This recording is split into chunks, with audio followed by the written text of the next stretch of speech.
오늘은 보사성 영성체 50페이지 중간 부분점에서 살펴보겠습니다.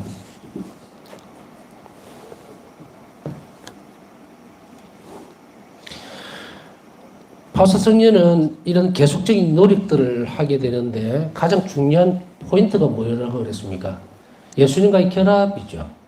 어떤 상황이 되더라도 예수님과 함께 있다라고 하는 이것을 놓치지를 않았습니다. 사실 죄라고 하는 순간적인 어떤 것들은요, 예수님에게서 시선을 뗄 때 적시로 다가옵니다. 그러니까 마귀는 우리가 예수님에게서 시선을 잠시만 떼면요, 온갖 것들로 다 밀어 넣어버려요. 그렇게 해서 유혹을 한다 그러는데, 우리 유혹이라고 그러죠. 그래서 예수님은 이것을 복음에서 뭐라고 얘기합니까? 유혹자라 그러죠, 유혹자. 그래서 모든 것들을 다 열어 보여줍니다. 그렇게 해서 어쨌든 간에 예수님에게서 시선을 떼게 만들려고 하는 이런 것들. 여러분들이 이 바오사 성령 영성뿐 아니고 자비신심에서 살아낸다는 것은 의탁의 태도가 깊어질수록 시선이 항상 하늘께 가 있다는 것과 동일한 것이에요. 그렇기 때문에 이것은 마치 저는 이렇게 생각해요. 수 놓는 것과 같다고 봐요. 여러분들이 이렇게 손수라 그러죠. 떠기질 말고, 여하튼 이따 칩시다. 정확한 지금 개념이 생각이 안 나는데, 수를 놓는다고 생각할 때에, 자수를 놓는다고 생각할 때에, 한 땀 한 땀 정성을 기울여서 하면 모양이 나오죠. 자기가 원했던 그림이라든지 어떤 형태들. 어떻게 보면은 이 의탁의 태도라는 것은 이거예요. 아주 작은 일, 어떤 순간이 되더라도 그 모든 것들을 이렇게 이제 그 고리라고 나는 생각을 하거든요. 하느님이라고 하는 존재에 대한 고리. 이건 내가 가지고 있는 일이에요. 그래서 그걸 하나씩 거는 거예요. 계속 꾸준하게. 이 의탁에는 이 태도는 계속 내 삶의 어떤 영역들도 허용하지 않고 이걸 잘못하면 어떻게 돼요? 만일에 이게 실이 달려있고 이게 핀 고리가 하나 있다면 이걸 일이라 생각하면 매번 걸어야 되는데 어떤 건 여기다 걸고 어떤 건 저기다 걸고 이러면 나중에 그 수가 어떻게 돼요? 듬성듬성하게 구멍이 나겠죠. 완성품이 결코 안 돼요. 그러면 이게 전부 다 최종적인 것에 이르른다는 것은 이제 이 수가 완전히 완성되는 것은 우리 죽음이겠죠. 죽음에서 삶으로 넘어가는. 그래서 이런 것들을 완성을 시켜야 되는데 여기서 가장 중요한 것은 무엇이냐면 의탁하던 태도라는 것을 사람들이 엉터리로 알아들어요. 어떻게 알아듣는가? 하나님 뜻이 이루어지세요. 하나님 뜻대로 하겠습니다. 자기는 아무것도 안 해. 하나님 뜻이 뭔지 몰라. 내가 판단하고 내가 생각하고 하나님 뜻을 알아야 실행을 할 거 아니야. 그 하나님 뜻이 어디에 이루어지는가? 그때 바오사 성령은 우리에게 뭘 얘기합니까? 하나님 뜻은 의탁이야. 분명하게 나와 있잖아요. 답이. 분명하게. 매 순간 어떤 상황에서 하나님께 의탁하는 것, 그게 하나님 뜻이에요. 그 의탁하는 태도, 그것이 없으면 왠 줄 압니까? 하나님 우리에게 수없이 많은 자비를 베풀어 주기를 바라네요. 이게 하나님이에요. 이게 하나님 뜻이죠? 그럼 인간에게 바라고 있는 하나님 뜻은 어떤 거가? 그것을 의탁하는 거예요. 의탁해야만 그 자비 은총을 무한정으로 우리가 사는 동안에 받아들일 수 있기 때문에 이것이 꽉 차야 하나님이 주시려는 자비, 내가 하나님께 드려야 하는 의탁의 태도, 이것이 맞아떨어질 때 이게 완성되면 내 안에 예수님과 내가 하나가 일치가 되는 거예요. 하나가 된다고. 하나님의 무한한 선하심에 대한 신뢰감, 이것은 한도 끝도 없는 부분이죠. 그 속으로 내가 들어가는 거예요. 하나님 것을 내가 안으로 깎고 들어오는 게 아니고, 그랬을 때에 우리가 깎아내야 되는 것도 분명합니다. 아주 분명해요. 내가 이 일을 해야 될 때에. 그래서 바오사 성령은 수도 없이 많이 명확하고도 너무도 뚜렷한 태도를 요구하고 있어요, 우리에게. 마음대로 하십시오. 뜻대로 이루어지십시오. 이렇게 쓸데없는 그런 게 아니고, 가장 명확하게 그 자리에서 우리가 있는 자리, 바오사 성령이 이렇게 말씀하셔요, 예수님은. 네가 있는 자리에서 항상 자비로워야 한다. 그리고 어떤 상황에 부딪히든 의탁해야 된다. 너무도 명확하게 하나님 뜻이 밝혀져 있어요. 그 풍요로움을 누리는 것은 내가 얼마만큼 그 뜻을 실행하느냐. 얼마만큼 내가 있는 자리에서 얼마나 자비로웠는지, 얼마나 이 순간에 내가 의탁을 했는지. 지금 기도들을 올라오죠. 그냥 아이고 예수님께 빌어주십시오 뭐 이런 태도로 그게 받아들여지느냐? 안 이루어집니다. 의탁하는 태도가 있어야 그 기도의 결실이 맺어요. 의탁하지 않는 사람은 어떤 누구도 하나님 자비를 입을 수가 없어요. 분명히 명기하고 있죠. 의탁이라는 그릇 없이는 내 자비 은총은 거리로 가지 못한다.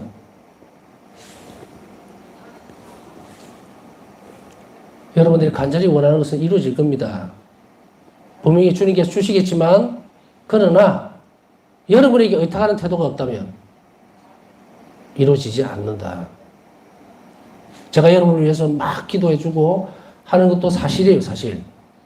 덤성덤성 안 합니다. 제가 뭐 건성성하게 생기질 않았잖아요. 최선을 다해서 기도해 줍니다. 그러나 그 결실은 예수님께서 주시지만 누구에게 가는지는 분명해져 있죠. 의탁하는 사람에게 갑니다. 그렇기 때문에 여러분 안에서 이 태도를 키워나가는 것은, 그럼 의탁하는 태도는 내가 의탁합니다 한다고 해서 되는 거 아니잖아요. 보니까 여러분들 뭐 간병인도 있고 뭐 병원 그 요양원에도 있는 분들도 있고 기도 이제 지향들을 보면 여러분들이 자비로우셔야 돼요. 환자들에게. 늘 예수님을 닮아서 어떤 순간에는 화가 나고 짜증 날 때도 있죠. 이 세상이 얼마나 추악하고 더러운지 몰라요. 오늘 아까 뉴스 잠깐 보다가 잠깐 넘기다가 슬피 봤는데 요양병원에 있던 분이 환자분이죠. 세상에 몸이 안 좋아져서 병원에 가서 검진을 이렇게 하니까 항문에 30cm짜리 기저귀가 들어가 있더라는 거죠. 도대체 무슨 짓을 했을까요?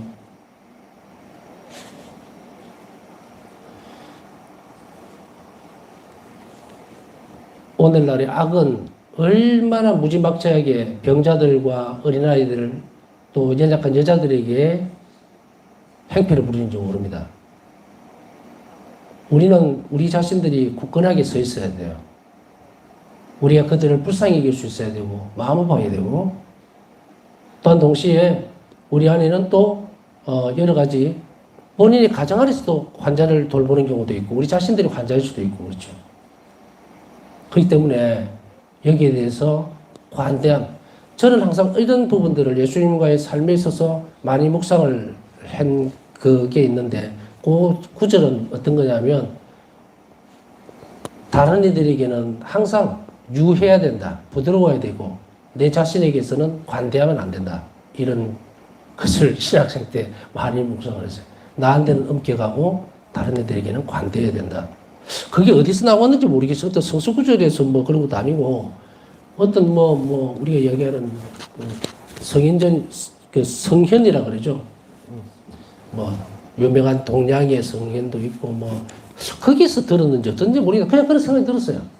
내한테는 앞으로 엄격해야 될 것이고, 다른 이들에게는 관대해야 될 거다라는 생각을, 외유 내강이다, 이렇게 하기도 하는데, 그런 의미가 아니고 이상하게 그거를 지금까지도 한 번씩 계속 하는데 이제 자비신심안에 들어오니까 이 부분이 항상 너그러워야 된다는 그 말에 대해서 또 자신을 돌아보고 하나님께 통회하고 할 때는 엄격해야 되겠죠. 바로 이런 부분들을 우리가 가지고 살아내야 되는데 이만큼 혼탕한 정말 세상에는 막 엉망진창이다라고 싶을 정도로 그런데 그 세상을 너무 들여다보지는 마세요. 어떤 사람들을 보면은 세상의 어떤 추한 면만 보면서 세상이 망해야 되니 어쩌니 저쩌니 그러지만 우리는 그렇게 하면 안 돼요. 우리는 이렇게 험해질수록 우리를 필요로 하는 하나님의 손길을 봐야 돼요. 예수님께서 나에게 부탁하시는 거 내가 좀 힘들어도 정말 어떻게 보면요 살아있는 동안에 우리가 살아있는 동안에 언감생심 예수님이 나에게 부탁한다. 이거 참 상상을 초월하는 일이잖아요. 내가 영혼들을 구하기 위해서 너가 필요하다고 이렇게 도대체 어느 순간에 근데 그리스도인들은 분명히 예수님께서 이거 요구하고 계시는 이 행복한 삶이 있는데도 불구하고 왜 자꾸 나가려고 그럴까? 성당에 잘 안 나오고 얼렁뚱땅 살고 어제도 가서 내가 신앙인으로 살아야지 종교인으로 살면 안 된다 그 말했듯이 왜 그렇지? 이 참 행복한 삶이 여기 이미 마련되어 있는데 그 왜 그러냐면요. 우리가 반대로 살아서 그래요. 예수님께 내가 뭔가를 자꾸 청하려고 하는 신앙적인 견지를 계속하고 있는 거예요. 그 태도를 바꿔야 돼요. 예수님께서 나에게 요구하는 게 뭔가를 봐야 돼요. 그게 순서예요. 왜냐하면 예수님 이미 내가 존재하는 것으로 인해서 자비를 다 베풀어 줬다고. 그러니 우리는 삶을 어떻게 바꿔야 됩니까? 어떻게 한다는 것은 주님 저에게 무엇을 하기를 바라십니까? 라고 늘 물어야 한다. 이렇게 하는 영혼이 큽니다. 이렇게 하는 영혼이 내적 생활을 할 수 있어요. 말 그대로 예수님이 원하시는 것이 무엇일까? 응? 나머지는 세상적인 거잖아요. 근데 우리는 거꾸로 살죠. 성당에 가면 어쨌든 내가 원하는 거, 내가 바라는 거 해주세요. 막 이렇게 얘기. 그 텀바구리에 내가 100개를 이야기할 때 예수님은 얘야 좀 가만히 있어봐라. 내 이야기도 좀 들으라고 이렇게 해도 계속 내 얘기만 하는 거야. 내 얘기만. 그랬을 때 예수님은 나에게 뭘 말씀하고 계실까? 네가 내 말에 귀를 기울이면 내가 해줄게 이거거든요.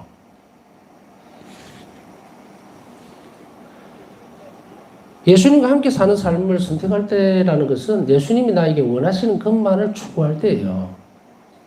그러기 위해서 앞에서 어떤 부분들을 훈련을 시켰죠. 묵상하라, 기도하라. 이거 없으면은 귀가 열리질 않는 게 아니고 영혼이 열리질 않는다고. 하느님을 바라봐야 되는데 영혼이 딱 닫혀 있다고. 그러니까 이성이라든지 감성적이고 현세적인 것, 물질주의적인 것 이거에 푹 빠져버리죠. 하느님은 없어요. 하느님은 영적인 존재, 초월적인 분이신데 이 영역을 못 넘어가는 거예요.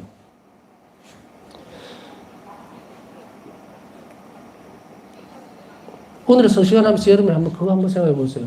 예수님이 나에게 얘야 나는 너에게 뭔가 할 말이 있다. 무슨 말씀을 하시는지 귀를 한번 기울여보라.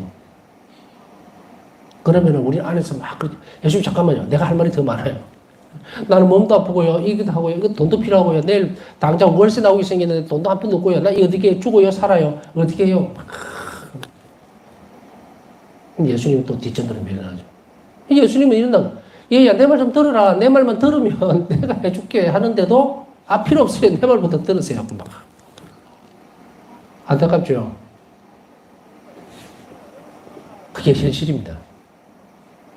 그런데 그렇다고 하더라도 여러분들의 삶이 그것에서 멀어져 있는 것은 아니라고 생각을 해요. 이제 아기새가 이제 눈을 막 뜨면 되는데 뜨면 보여요. 걱정할 필요는 없어요. 근데 지금은 이제 어떤 상태냐면 왜 얇은 막같이 이렇게 눈꺼풀이 내려와 있으니까 막 야 이거 밤이구나, 이거 낮이구나, 햇빛이 들어오는구나 이거 정도까지만 구별을 하는 거죠. 이제 이런 연습들을 차근차근 하고 해 나가야 됩니다. 제가 계속 연습하라 이래 이야기하죠. 그거 내일 해야지 하면요 조금 뒤쳐져서 오늘 하는 이 말도 못 알아들어요.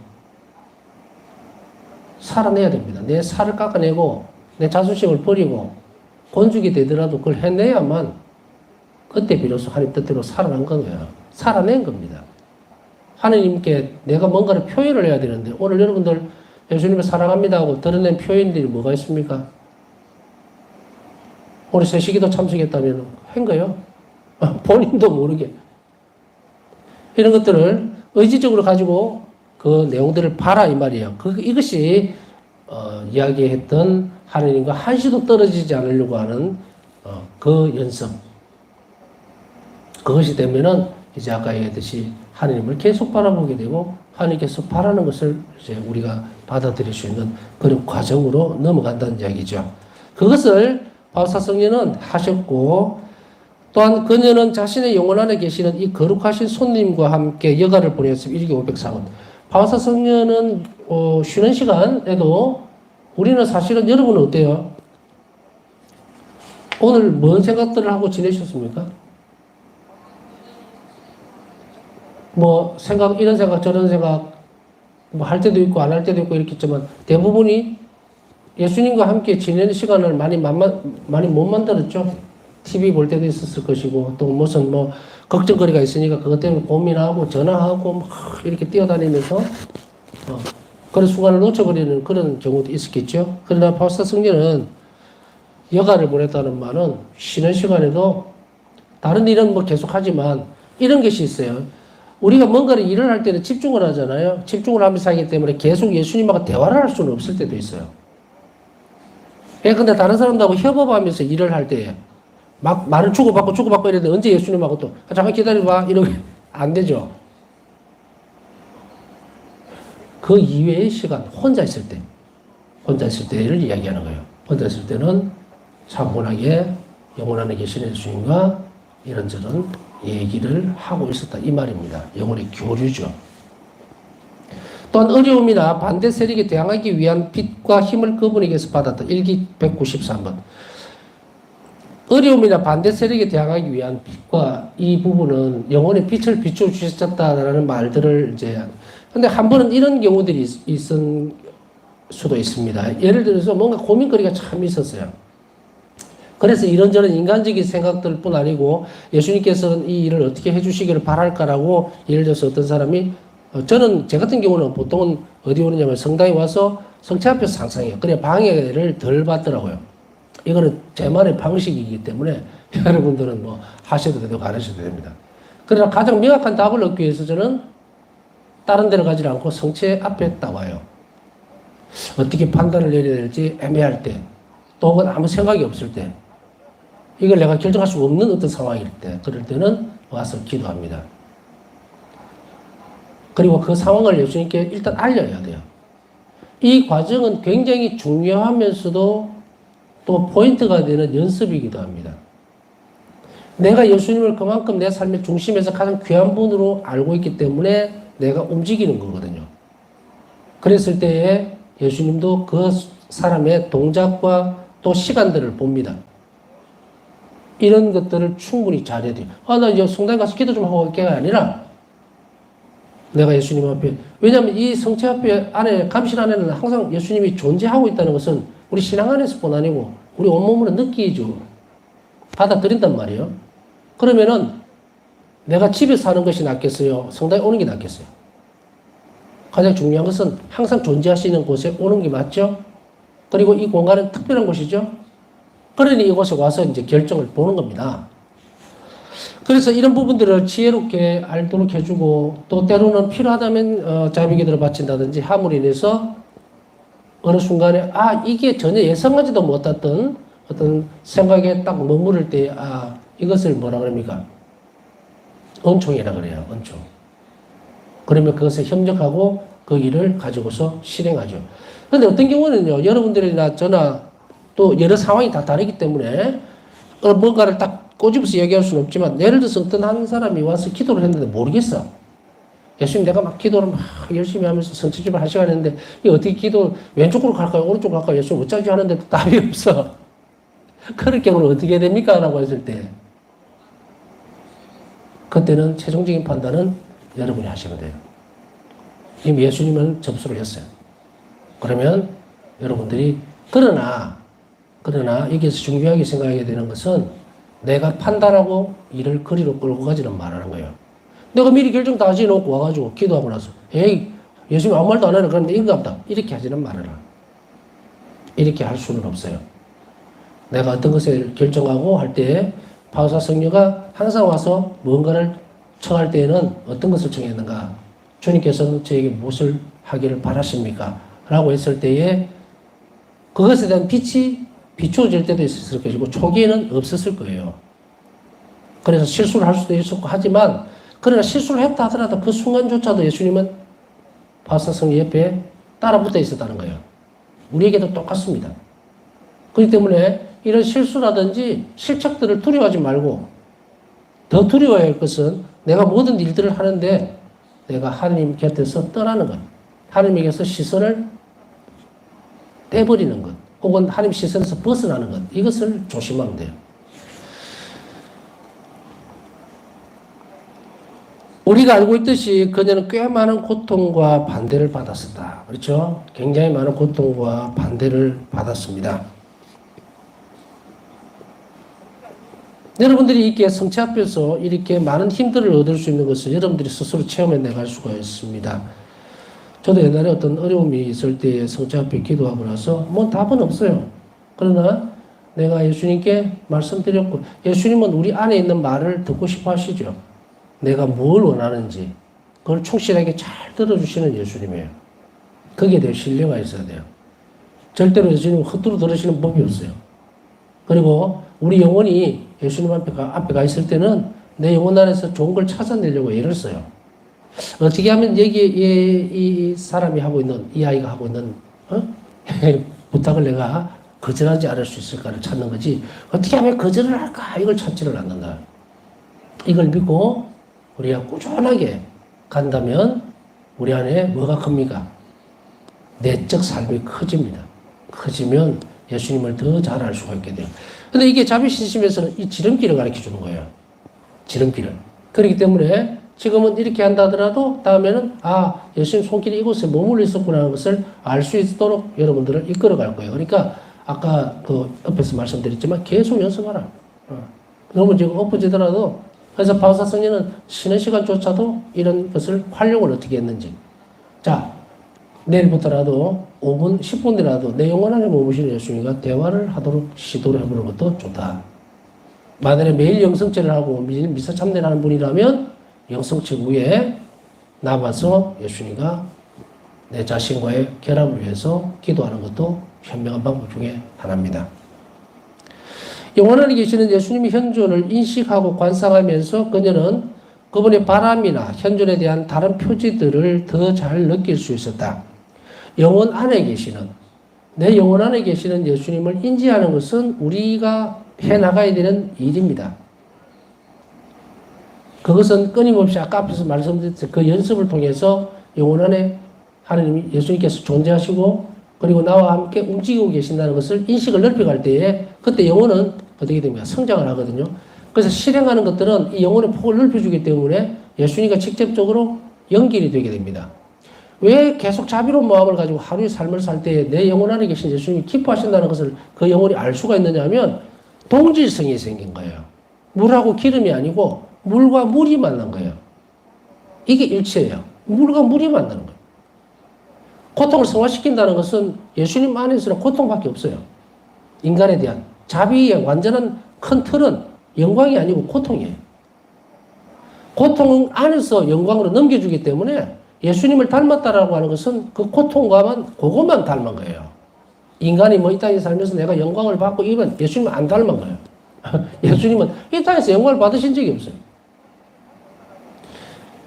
그러니까 예수님의 영광은 언제 이루어집니까? 부활 이후에 성천하신 다음에 영광을 받으시죠. 그렇기 때문에 이 땅에서 삶이라는 것은 철저하게 뭡니까? 십자가의 삶이었어요. 그러니 한 인간의 영혼이 또 혹은 한 인간이 영광을 기대한다면 그 영혼은 어떻게 됩니까? 예수님을 절대로 닮을 수가 없다. 그러나 그 영혼이 십자가를 많이 닮았다면, 고통을 많이 겪었다면 그것은 예수님과 동질성을 많이 가지고 있는 거예요. 이것을 바오사 성령은 일기에서 그 말씀을 하시죠. 사람이 사람에 있어서 고통을 겪는다는 것이 얼마나 행복한 것인지를 안다면, 그러나 그것을 알겠는데 우리는 너무 늦을 것이다. 죽을 때 안다 이 말이에요. 돌아갈 수 없죠. 선행해서 우리가 이것을 알아내고 받아들이는 것은 대단히 중요합니다. 그렇기 때문에 우리는 이것을 실행해 나가는 것이 중요하죠. 그래서 이 예수님과 내 삶이, 그래서 제가 얘기할 때 죄에 대한 인식이라든지 죄를 거부하는 것, 선한 일을 하는 것, 이런 것들을 전부 어디로 연결 지어야 된다? 내 영혼 안에 계시는 예수님과의 관계 안에서 그 일이 되어진다고 인식할 때, 그때 우리는 예를 들어서 어떤 한 사람이 요만한 죄를 지었단 말이죠. 그랬을 때에 그 죄가 내 영혼 안에 있는 예수님을 얼마나 핍박하고 있는지를 알아요. 그래서 너무 마음이 아픈 거예요. 그래서 고해성사를 보러 갈 때 참된 통회가 일어납니다. 이 죄로 인해서 예수님을 너무도 괴롭게 해드렸다는 게, 힘들게 고통을 드렸습니다. 이렇게 나오는 거예요. 왜냐하면 사랑의 위배가 되잖아. 사랑은 상대방을 아프게 하지 않는 거예요.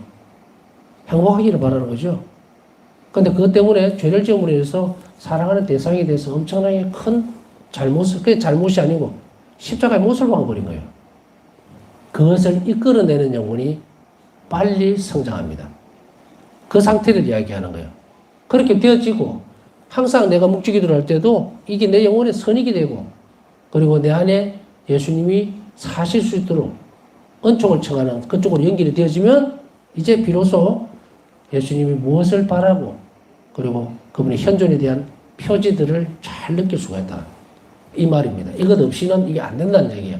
그러니까 현존을 인식한다는 것과 예수님이 바라고 원하시는 것을 내가 잘 알아듣는 것 사이에 큰 간격이 있죠. 이 간격은 앞에 설명드렸듯이 연습해야 돼요. 그것 없이는 이게 채워지지 않는다. 근데 뭐 죄는 죄대로 내가 죄를 지어도 아무 감각도 없고 그냥 뭐 십계명 어겼네 이렇게 사는 사람이 사랑의 바탕을 두지 않는 그 사람 영혼 안에 예수님이 사실 수 있는 것인가? 오래 머물지 못하죠. 그렇다면 우리는 이 부분들을 교정하거나 바꾸려고 애를 쓰겠죠? 그것을 이야기하는 겁니다. 그녀는 모든 곳에서 그분을 인식할 수 있었다. 이제 이렇게 된 영혼은 예수님의 현존을 곳곳에서 전부 다 발견합니다. 발견되어져야만 이웃을 사랑할 수가 있어요. 사실 봐보면은 세상 가운데 여러분들 본당에도 가고 또 직장에도 가고 보면은 그 사랑하는 만한 사람들이 있습니까?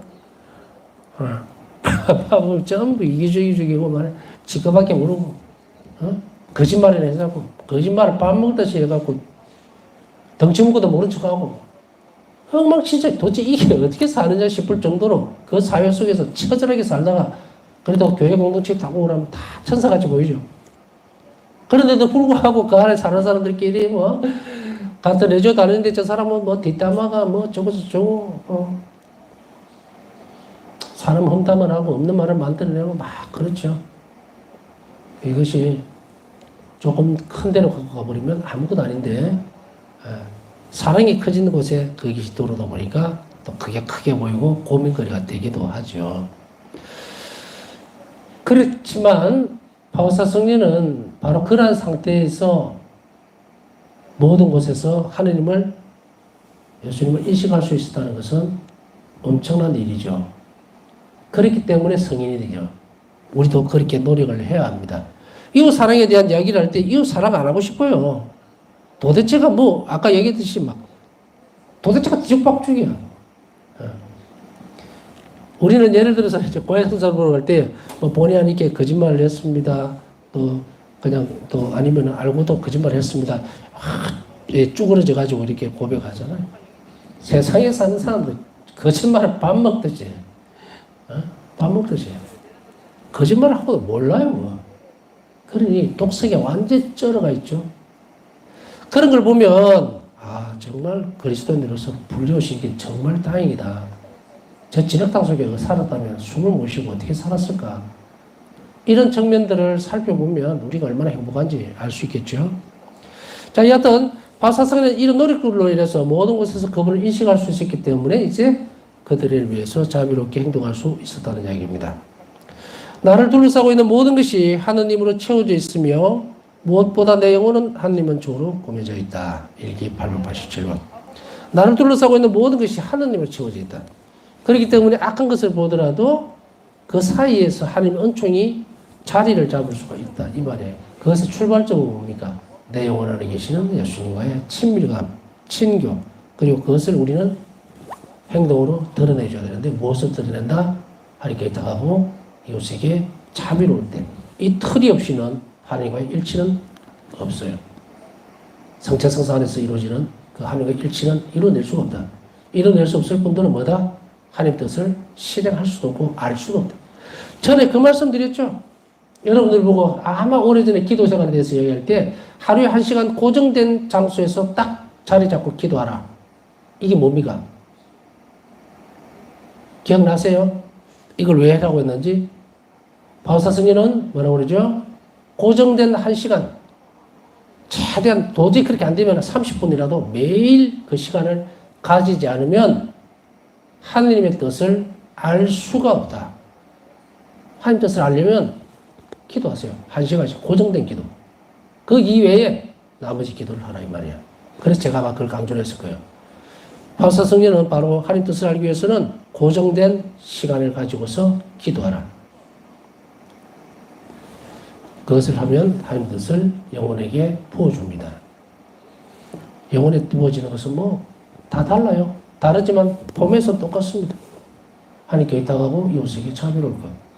그 안에서 실행을 얼마나 해나가요. 이거 고정된 안에서 한 시간에 기도를 하다 보면 하나님 뜻이 어떻게 인식되어집니까? 내가 오늘 하나님께 많이 의탁했는가? 이웃에게 자비로웠는가? 이거는 귀결되어지죠. 그 안에서 하나님 뜻이 드러나는 거예요. 아, 내가 오늘 하나님께 의탁을 많이 안 했구나. 하나님 뜻이 어긋난 거예요. 왜? 내가 하나님께 의탁함으로 인해서 그분을 영광스럽게 만들 때 하나님 뜻은 실행이 되는 거니까. 남은 시간 묵상하면서 오늘 기도 청한 분들 원의가 잘 이루어질 수 있도록 함께 기억해 주면서 남은 시간 예수님 안에서 묵상하도록 하겠습니다.